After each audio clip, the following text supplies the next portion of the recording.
Alright, so we got hit by another tornado yesterday at around 4 in the afternoon. It started out over the Gulf of Mexico, it hit Okaloosa Island, and then came ashore here in Fort Walton. Right now we're on 98, and we're just going to see the effects the tornado had as it crossed this road.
Heading down to the island now.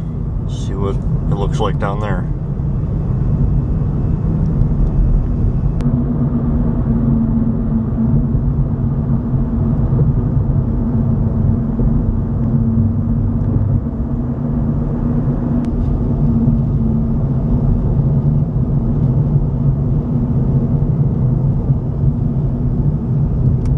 Look at that street light.